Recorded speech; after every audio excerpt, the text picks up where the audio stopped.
지나면서 지난주는 사랑의 십자가, 오늘은 순종의 십자가라는 제목으로 하나님 말씀을 증거하겠습니다.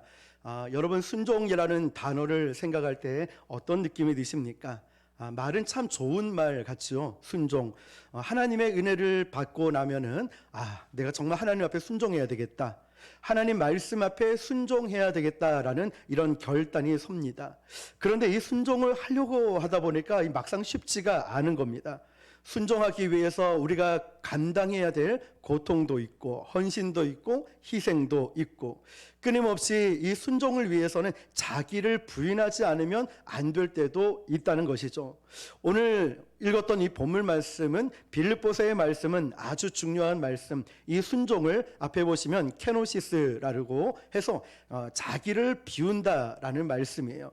그래서 이 케노시스라는 이 의미를 보니까 주보에도 있고 앞에 화면을 보시면 되는데요, 자기를 비운다는, 이게 케노시스라고 하는 순종이라는 뜻입니다. 그런데 오늘 말씀에는 순종이라는 말 대신 복종이라는 말씀을 사용하고 있죠. 마태복음 16장 24절입니다. 시작. 이에 예수께서 제자들에게 이르시되 누구든지 나를 따라오려거든 자기를 부인하고 자기 십자가를 지고 나를 따를 것이니라. 아멘. 이 말씀이 사순절의 전체 주제이기도 합니다. 자기를 부인하고 자기 십자가를 지고. 여러분, 자기를 부인한다, 어떤 뜻일까요? 우리가 하나님을 만나기 전에는 모든 것이 나 중심이었습니다. 그래서 내가 만나는 사람, 내가 하고 싶은 말, 내가 하고 싶은 이 모든 것들, 다시 말하면 내 중심이었다는 것이죠. 그런데 우리가 하나님을 만나고 나서부터, 십자가를 경험하고 나서부터는 나를 부인해야 될 일들이 많이 생깁니다. 화면 끄시면 됩니다. 이제는 내가 원하는 하나님이 아니라 하나님이 원하시는 내 모습으로 살아가게 되고, 이제는 내가 하고 싶은 일이 아니라 하나님께서 이 땅에, 이 세상에 무엇을 하기를 원하시는가, 하나님의 뜻을 생각하게 되고요. 또 하나님의 생각이 내 마음에 들어오게 되면은 필연적으로 우리는 자기를 부인하기 시작합니다. 저나 여러분이나 우리가 얼마나 나를 부인하는 삶을 살아가고 있을까요? 아직도 내 중심으로, 아직도 나를 드러내고 나의 자랑과 나의 만족을 위해서 살아가고 있지는 않을까요? 예수님께서 이 땅에 말씀을 전하실 때 예수님을 따르겠습니다 라고 하는 많은 무리들이 있었습니다. 그 무리 중에 세 부류가 있었는데요, 첫 번째는 군중들이었습니다. 와, 예수님 말씀이 너무 좋은데요? 이러면서 예수님을 따르고 있고, 예수님의 행하신 기적을 보고서 예수님을 따르고 있는 군중들이 있었어요. 그들은 예수님을 인격적으로 만나지 못했죠. 두 번째 부류는 서기관들입니다. 좋은 의미에서 서기관들인데요, 예수님이 너무 좋았을 뿐만 아니라 한 걸음 더 나아가서 예수님께 관심을 보이고 있던 사람들이었어요. 이 서기관들이 예수님을 알고 싶어서 따라다녔습니다. 예를 들면 니고데모 같은 사람, 청년 관원과 같은 사람, 관심은 있었지만 거기까지였습니다. 자, 세 번째 부류는 제자들이죠. 예수님이 좋아서 쫓아갔을 뿐만 아니라 예수님께 더 많은 관심을 가졌을 뿐만 아니라 이제는 더 나아가서 예수님의 십자가 앞에서 제가 주님을 따르겠습니다 라고 순종했던 사람들입니다. 자, 여러분, 이 세 부류 중에 나는 어떤 부류인 것 같습니까? 예수님을 그저 좋아했던, 따랐던 군중들입니까? 아니면 예수님에 나아가서 관심을 가졌던 서기관 같은 모습일까요? 아니면 예수님의 제자들처럼 주님 말씀을 따라 순종하는 삶을 사는 모습일까요? 우리가 오늘 사순절을 보내고 있는 이 시점에 한번 내 자신을 진지하게 돌아볼 필요가 있습니다. 예수님의 십자가를 생각하면 예수님의 십자가는 복종이기도 했지만 순종함이 있었습니다.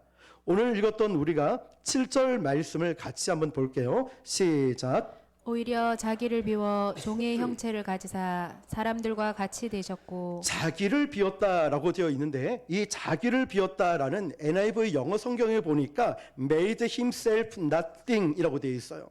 무슨 말이냐면 나는 아무것도 아닙니다. 자기를 비웠다는 것은 이런 표현이에요. 나는 아무것도 아닙니다. 하나님 앞에서 자기 자신을 어떻게 표현하지요? 나는 아무것도 아닙니다.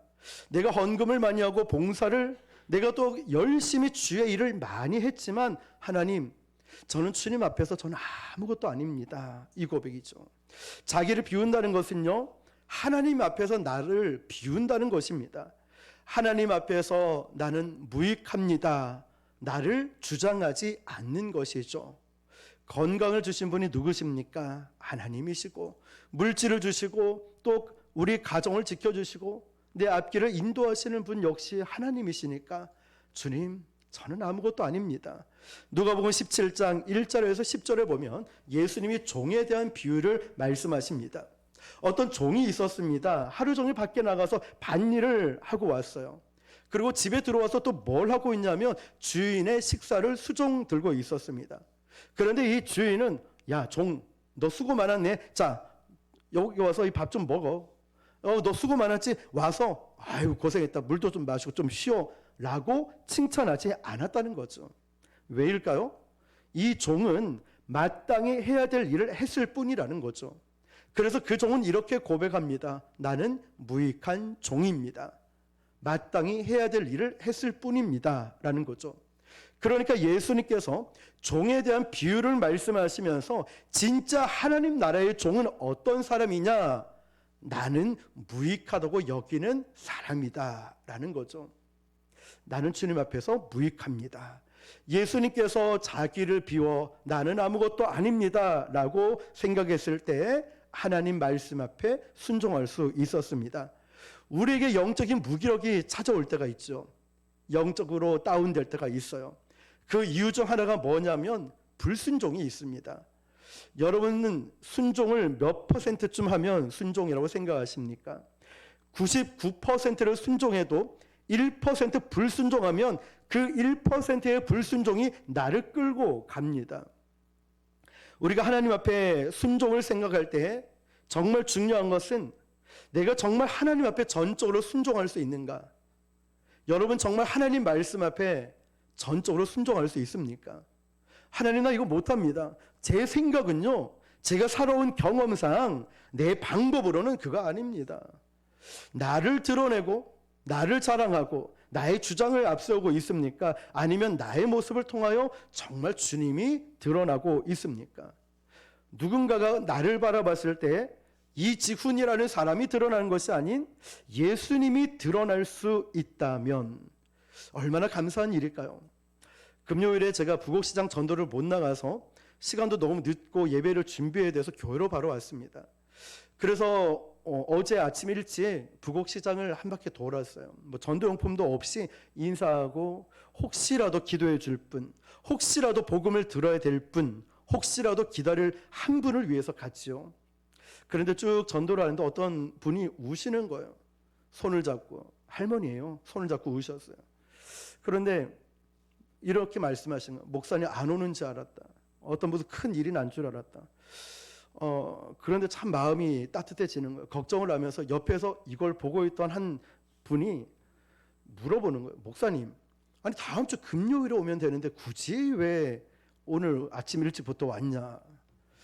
제가 이분들이 보고 싶고 이분들을 제가 너무너무 사랑해서 일주일에 한 번은 봐야 됩니다. 이해를 못 하시더라고요. 왜 굳이 그럴 필요가 있습니까? 그때 또 제가 말씀드렸죠. 그런데 사장님, 어머님, 이 마음은 제가 갖고 싶다고 해서 갖는 마음이 아니라 하나님이 이 마음을 주셨고 하나님께서 이 분들을 너무너무 사랑하시는 것 같아요. 이분이 이해할지 안 할지는 모르지만 그러면서 복음이라는 게 하나님의 마음을 전할 수 있다는 사실에 저는 너무 감사하더라고요. 이분들 우리 교회 당장에 못 와도 당장에 예수님을 안 믿는다 할지라도 정말 저의 부족한 작은 발걸음 하나가 그분들을 행복하게 하고 그분들이 하나님이 어떤 분인지 예수님의 사랑이 무엇인지를 보여주고 설명해 줄 수 있다는 이게 저에게는 참 큰 깨달음과 저에게는 참 제가 거기서 또 배우게 됐어요. 이런 게 전도고 이런 게 하나님 마음을 품는 거구나. 저 역시도 무익한 종이지만 어제 그런 참 따뜻함이 있었습니다. 여러분, 우리가 십자가를 진다, 순종의 십자가를 진다는 것은 예수님의 순종처럼 자기 비움과 관계가 있는 거예요. 내 자신을 비우지 못하면 십자가 못 집니다. 무거워요, 힘들어요, 귀찮아요, 번거로워요. 순종함이 없다면 우리는 결코 그 십자가를 못 집니다. 예수님이 공생애를 시작하시기 전 40일 동안 금식 기도를 하셨죠. 그러고 나서 시험을 당했습니다. 그때 사단은 예수님께 세 가지 시험을 하죠. 첫 번째, 이 돌들로 떡을 만들어라. 예수님이 배고프신 걸 알고 금식하신 걸 알고 떡을 만들라.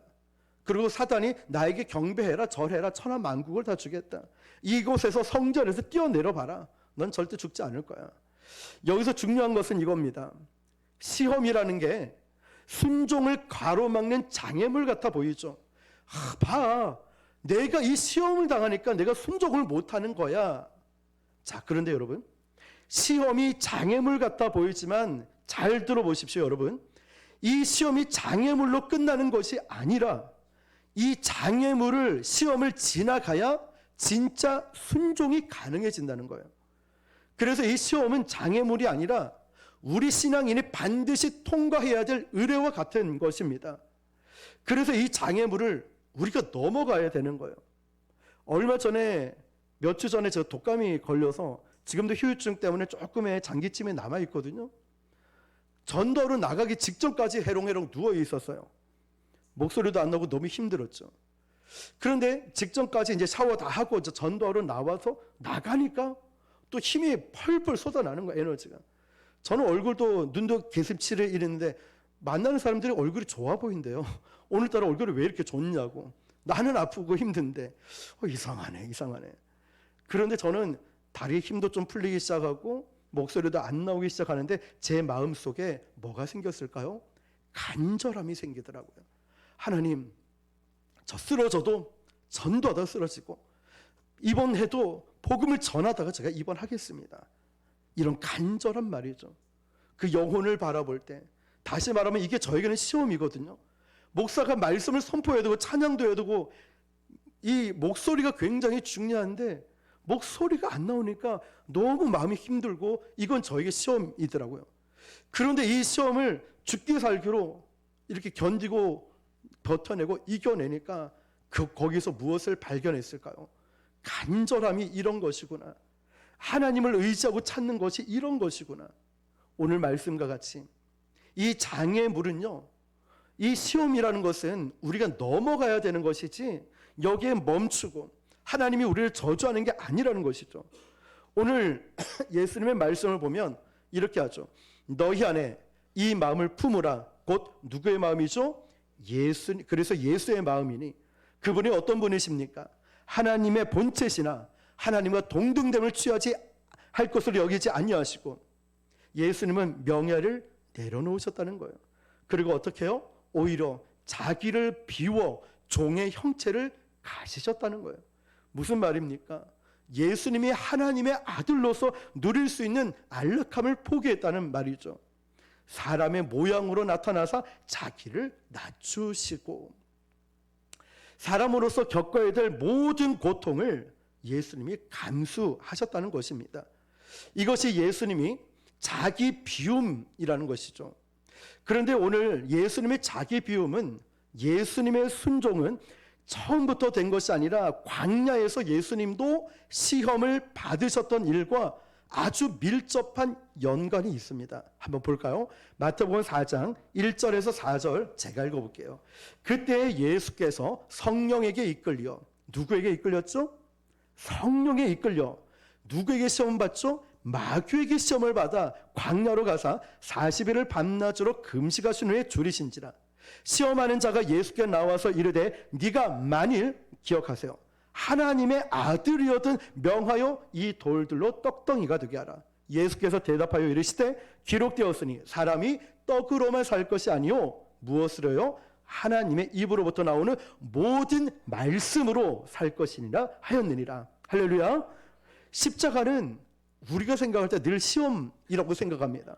왜냐하면 지기 힘들거든요.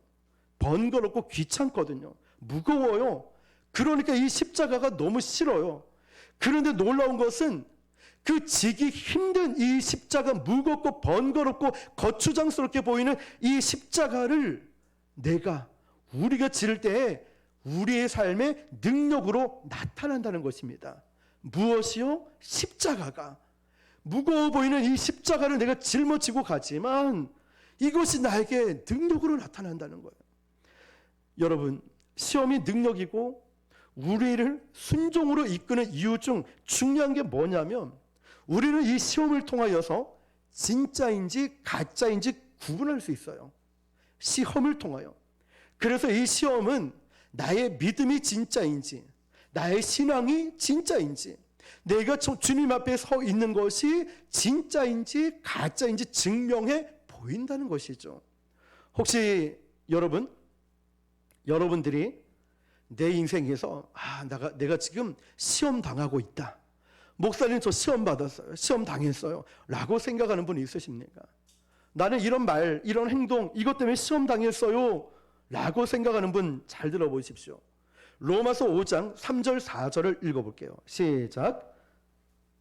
다만 이뿐 아니라 우리가 환난 중에도 즐거워하나니 이는 환난은 인내를, 인내는 연단을, 연단은 소망을 이루는 줄 알미로다. 아멘. 자, 소망을 이끌어갈 때 바로 소망으로 가는 것이 아니라 소망으로 이끌어가는 과정 가운데 연단도 있고 인내도 있고 환난도 있다는 거예요.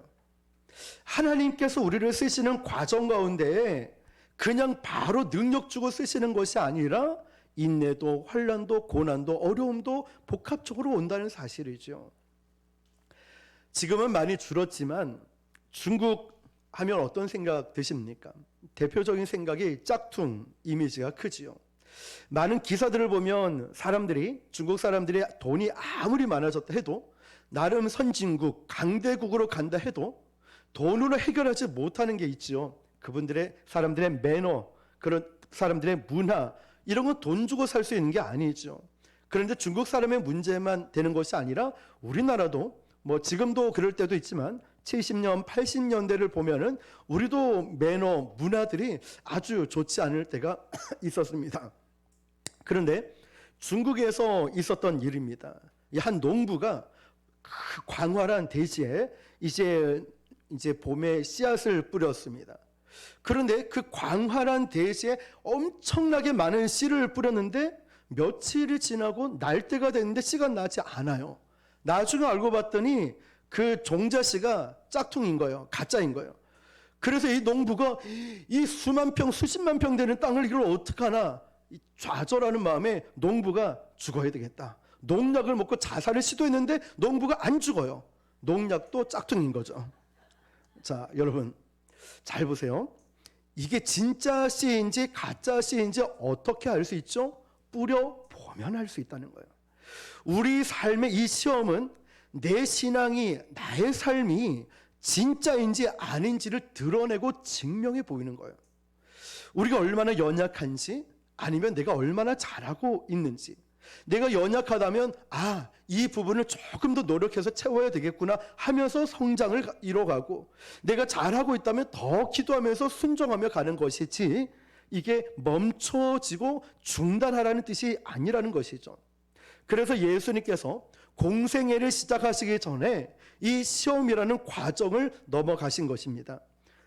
여러분, 우리에게 이 시험은 하나님의 사람으로서 순종하고 살아가는데 필수적인 과정입니다. 그래서 우리는 이 시험이 힘들겠지만 복되게 여겨야 됩니다. 그 증거가 뭐냐면 오늘 마태복음 4장 1절에 이렇게 기록되어 있죠. 시작. 그때 예수께서 성령에게 이끌려 마귀에게 시험을 받으러 광야로 가사.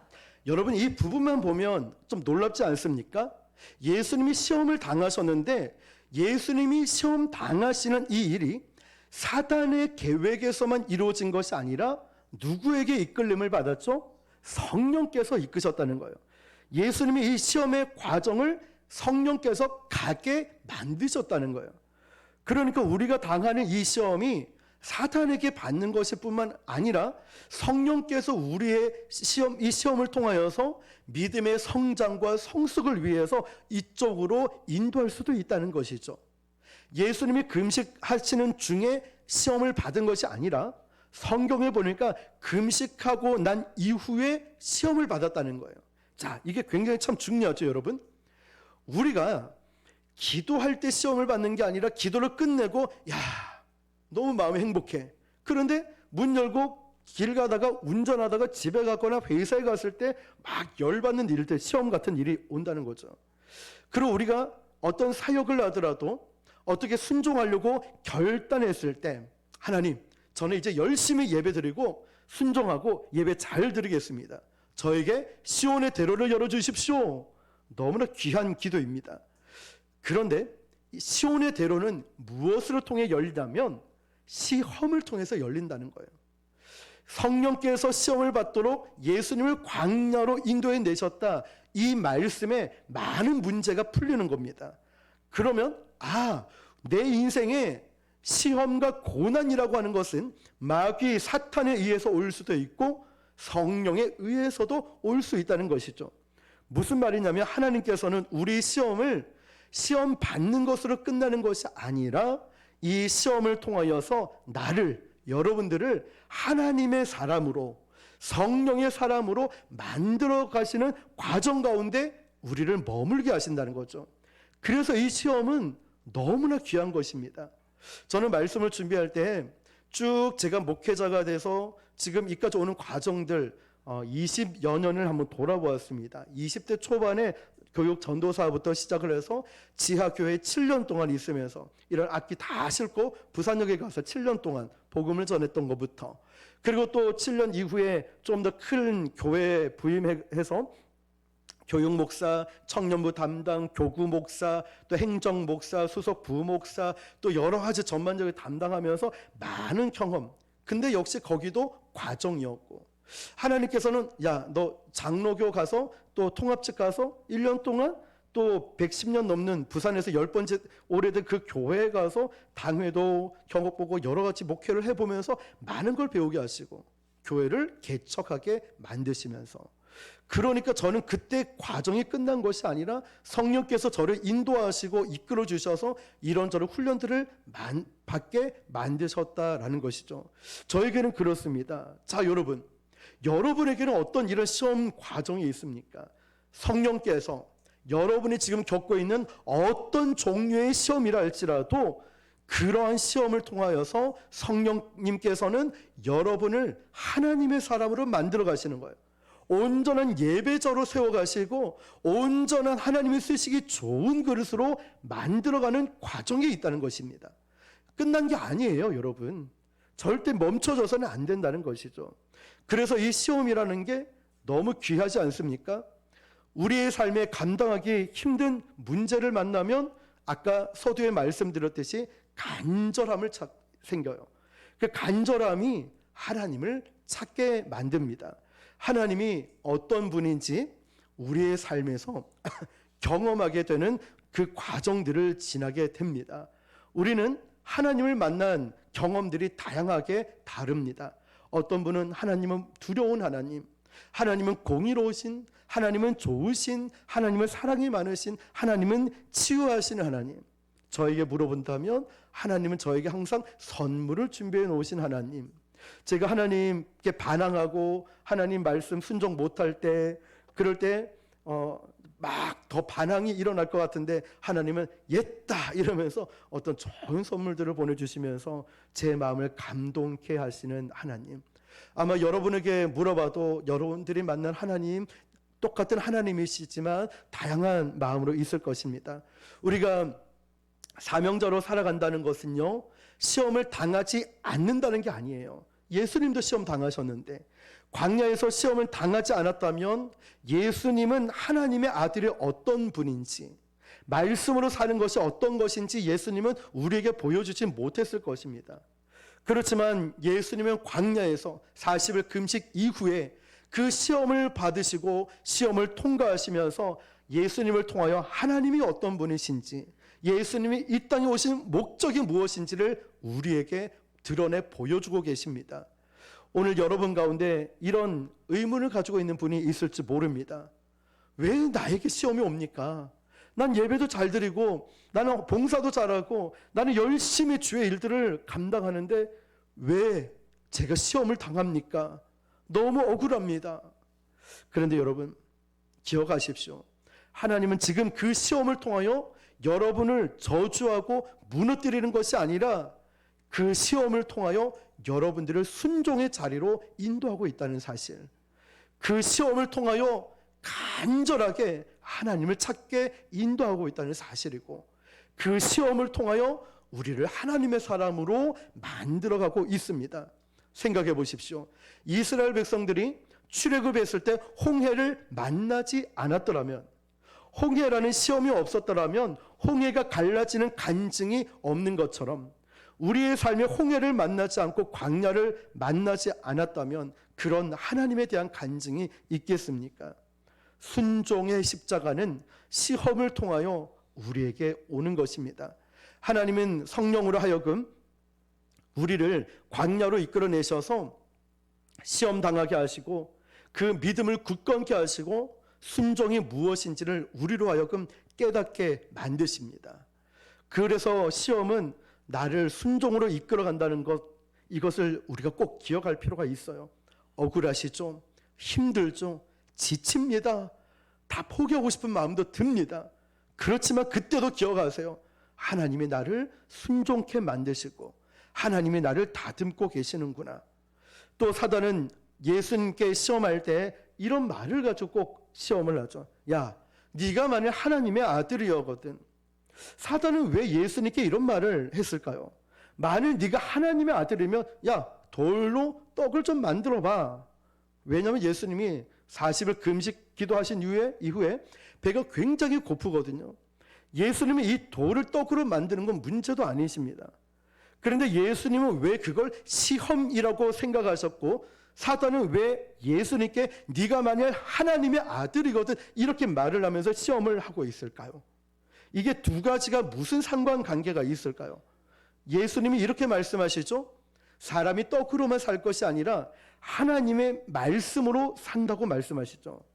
자, 예수님은 나는 하나님의 아들인 것은 분명하지만 나는 십자가를 지기 위해서 사람의 몸으로 여기 왔으므로 내가 사명을 감당하기 위해서는 굶주림을 참아야 된다. 이거는 내가 당해야 될 고통이자 시험이다라고 말씀하시는 거예요. 무슨 말씀일까요? 이 시험을 통해서 내가 진짜가 드러나고 온 목적이 있기 때문에 말씀하는 거죠. 오늘 예수님은 우리에게 무엇을 가르쳐 주고 있습니까? 여러분에는 있는 유혹은 무엇이며 여러분 순종하지 못하게 만드는 그 장애물은 무엇입니까? 이 십자가를 감당하기 위해서 나를 비우고 내려놓을 수 있는 것은 여러분 무엇입니까? 우리가 사는 이 세상 순종하며 살아가는 것 얼마나 힘듭니까? 왜 당신만 유별나게 교회에서 그렇게 열심히 하고 왜 유별나게 전도하고 유별나게 기도하고 왜 그러느냐? 우리는 참 이런저런 말을 들을 때 마음이 참 어렵고 힘듭니다. 믿음을 지키며 살아가는 것 또한 쉽지가 않습니다. 누군가가 만약 저에게 여러분에게 당신은 하나님 앞에서 정말 깨끗하십니까? 라고 물어본다면 당신은 정말 하나님 앞에서 흠이 없습니까? 라고 물어볼 때에 네, 저는 흠이 없어요. 네, 저는 깨끗합니다. 라고 대답할 수 있는 사람 얼마나 될까요? 그런데 우리는 네, 저는 깨끗합니다. 네, 저는 당당합니다. 순종합니다. 라고 말할 수는 없을지 몰라도 그럴지 몰라도 우리는 이렇게는 대답할 수 있을 것 같아요. 저는요 자주 넘어집니다. 저는요 자주 쓰러집니다. 저는 자주 실수하고 또 죄 가운데 넘어집니다. 그렇지만 저는 노력합니다. 저는 하나님 말씀대로 살려고 애를 쓰고 있습니다. 저는 그렇게 살려고 십자가를 붙들고 살려고 이렇게 몸부림치고 있습니다. 하나님 앞에 우리가 이 정도는 말할 수 있지 않을까요? 저도 말씀을 준비하면서 하나님, 전 잘난 것도 없고 저는 너무 힘듭니다. 그렇지만 제가 하나님 말씀대로 살려고, 제가 이렇게 복음을 전하면서 미약하지만 하나님 말씀대로 살고, 우리 성도들 기도하려고 이렇게 애를 쓰고, 이렇게 예배 드리면서 교회를 세워보려고 이렇게 애를 쓰고 있습니다. 우리는 수백 명, 수천 명 전도하지 못해도요, 그저 하나님 말씀하신 그 자리에 있고, 우리는 뭐 대단한 큰 건물을 건축한 건 아니더라도 한 분 한 분, 한 명 한 명이 얼마나 간절하게 기도하고 얼마나 희생하고 섬기고 있는지 모릅니다. 적어도 우리는 이 정도는 말할 수 있지 않을까요? 왜냐하면 이게 순종이고 이게 십자가이기 때문에 그래요. 순종의 십자가를 지라고 말씀하시는 이 사순절, 이렇게 우리가 고백하는 모습이 되어야 되지 않을까요? 우리는 예수님처럼 그런 능력은 있지 않아요. 그렇지만 예수님은 닮아갈 수 있지 않습니까? 우리가 예수님처럼 그렇게 십자가를 지고 갈 용기는 없을지 몰라요. 그렇지만 예수님처럼 우리가 기도할 수는 있지 않을까요? 혹시 여러분 광야 가운데 유혹을 받고 아직 끊지 못하는 세상적인, 아직도 정리되지 않은 여러 가지 혼란스러운 일들, 나를 시험케 낙심케 만드는 일들이 있을 때 우리는 성령께서 우리를 이까지 인도해 주셨으니 성령님 능히 감당할 수 있는 힘을 주시고 저를 붙잡아 주십시오.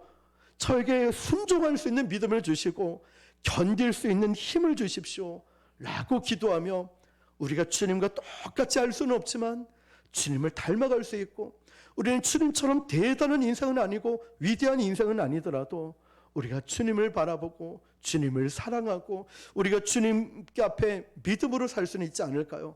오늘 사순절을 보내고 있는 우리 모두가 이런 순종의 십자가를 지고 걸어가시는 저와 여러분 되시기를 주님의 이름으로 축원합니다.